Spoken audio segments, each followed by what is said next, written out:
Oh, Mr. Marston. How are you, sir? I'm all right. I met up with your friend, Seth. Oh, Seth of the Dead. Yes, interesting fellow. You don't meet many men these days with the moral fortitude to cut straight to the chase like that, do you? Thankfully not, Mr. West Dickens. Yes, contemporary society is remarkably harsh on professional exhumers. But did you know that in ancient Egypt, it was an art form valued more highly than literature? I believe Seth comes from that school of thought. How very interesting. Look, you thought any more about our plan? Ah, your plan, dear boy. Your plan. I am merely the help, not mercifully the arbiter of wisdom. What you are, dear boy, is the man whose life I've saved twice now. A man who sells lies and deceit to unwitting people.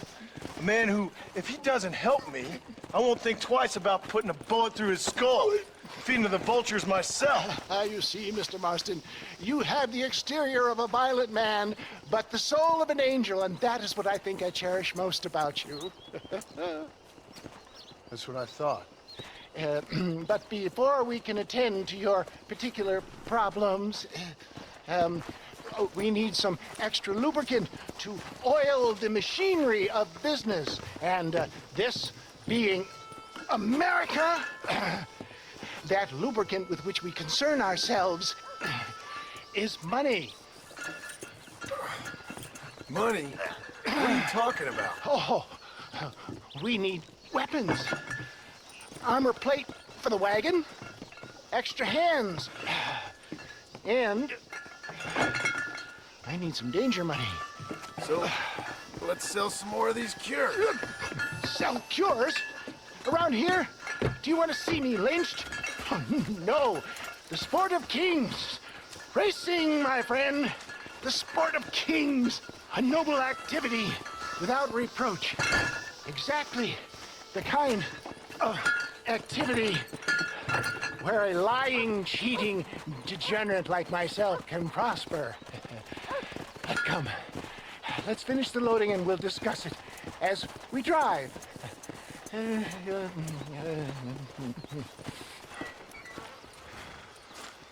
Now, sir, to get to the breach.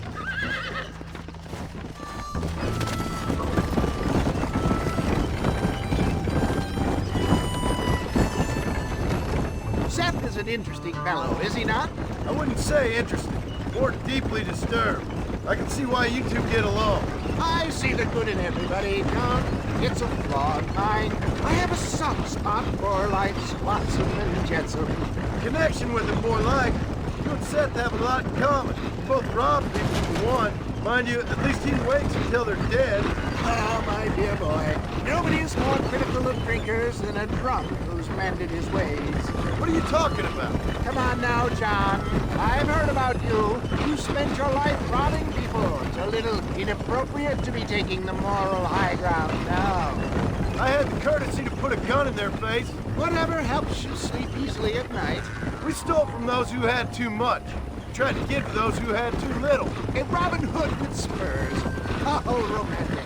You expect me to believe that poppycock? Maybe I'll have the good fortune to be able to leave my nefarious life behind one day and work on the government's dime. Don't talk about things you don't understand. Dear, oh dear, simmer down, my boy. You need to start appreciating your friends more. Folks around here don't see you as any different from Bill Williamson. I didn't think I'd have to huckster snake oil and dig up the dead, that's all. Take it from me, John. Collaboration is the key to success. I can help you. Seth can help you. It's business. Nothing more, nothing less. There's no need to make it quite so personal. Suits me.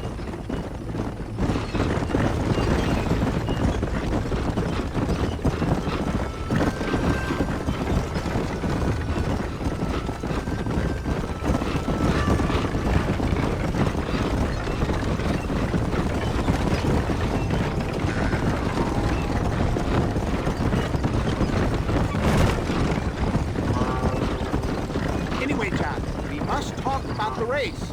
Yes, race. Oh, come on. time to purge that negativity and start thinking like a winner. You're going to have a whale of a time. They've been holding these chariot races in New Austin for as long as I can remember. And we need the money. Why aren't you racing then? Me? Oh no, not my thing at all. You have already proved yourself more than adept at the reins, my dear boy, and under some stress. These races are Byzantine in their ferocity, and the terrain is treacherous. People will do just about anything to win. Men die. It's a marvelous spectator sport. Sounds like fun. And you are my wild card, John. They won't be expecting you. So what's your role in all this? Think of me as your spiritual guide.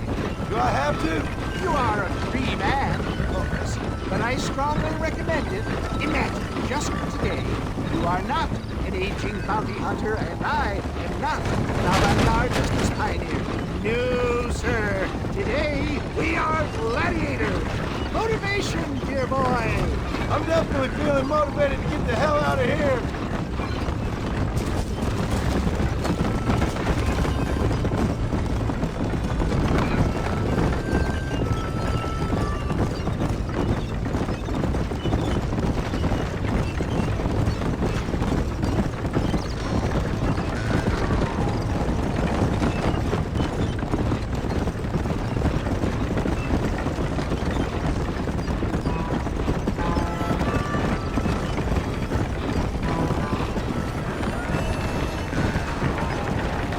Here we are, John.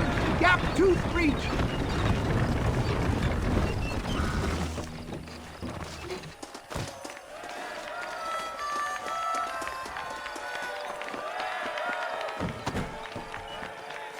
Drivers! Y'all know the rules, but for you newcomers, this here's a fair race. Keep to your manners and let the faster cart pass. So now that's been said, y'all can get to running each other off the road like always. All right now, counting to three. Ready, set, go! You can win this.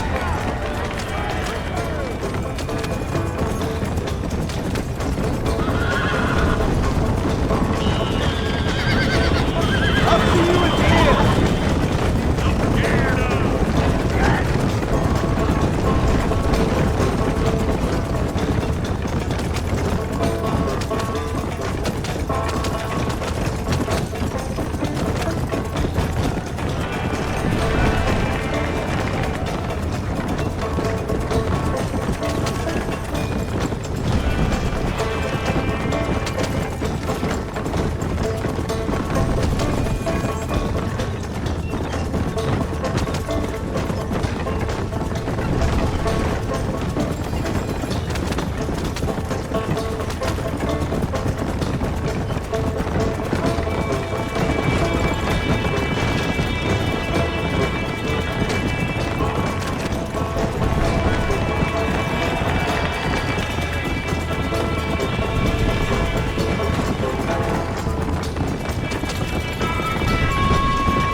Mister. I'll take care of this cart for Mr. Wes Dickens. Come on, John. I suggest we beat a hasty retreat.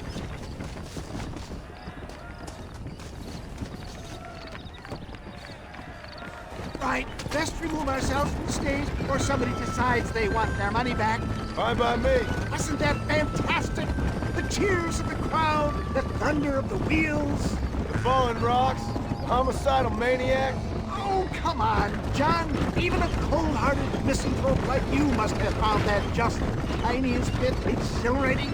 Not the friendliest bunch, are they? They take the racing very seriously in these parts, and your participation was not entirely free of food. That was clear. Ah, sport, war, and heartache. The guilty pleasures of mankind since the dawn of time. I'd get away from the men we just swindled before you start waxing too lyrical. Yes, of course.